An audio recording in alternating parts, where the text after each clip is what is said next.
Би одоо 71 он цэргээ салгадал 72 онд ховдын 4-р аст жолооч юу слесарь ороод тэгэл 1 жил 2 жил хийгээл тэгээд жолооч болсон. Тэрнээс хойш шовт одоо ваазд байжгаад насны тэтгэврт гарсан.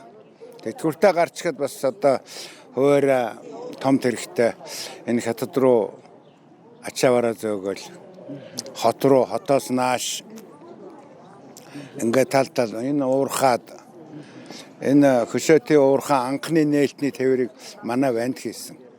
Тэ энэ хэл гарангуут ярантын бомбд гарангуут нэг нуруулсан нүүрс байсан. Тэрний чинь манай вандтай нэг 3 жолооч ингээд анхныхын тээвэр хийсэн. 12 сарын 26-нд хийж илээ. Тэр одоо хэдэн он байсныг мартсан байна бас. Та бүхэн маань одоо орон нутаг улс орныхаа нийгмийн эдийн засагт одоо асар том үүргийг гүйцэтгэсээр ирсэн. Та бүхний одоо ажиллаж байх үед одоо зам харгуу тийм төдийлөн сайн байгаагүй бэрхшээлтэй ийм байсан. За нөгөө алдарт их улаан даваа айн даваагаар маш олон удаа одоо зорчиж байсан байх. Өнөөдөр зам харгуун хөгжил бол маш асар одоо хурдтай хөгжиж байна. Ховд аймагт одоо хийж байгаа замын одоо бүтээн байгуулалтыг хараад та одоо юу гэж бодож явдаг вэ? Гэхдээ одоо бид нар чинь социализмд бол энэ баруун талд энэ урд оюун аймагуудтай адилхан янз янзын зам солиод давхиж болохгүй.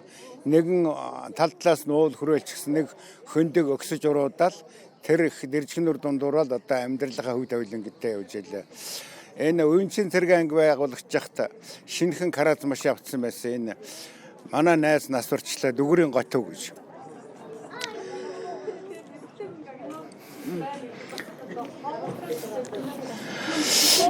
Битэр тэнт нэг хавтан зөөж ирсэн.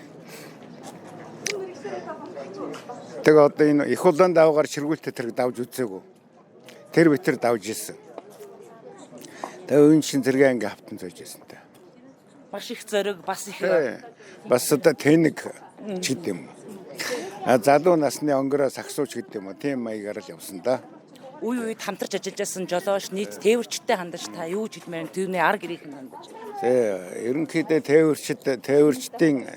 тээвэрчин байна гэдэг түүний ар гэр бол тэртээ тэргүй тэр хайрыг өрх толгойлж явна гэсэн үг. Тэгээ арын албад ааж байгаа хань ижил өр хүүхдүүд нь бүгд л одоо эцгээр одоо бахархаж явдаг байх та.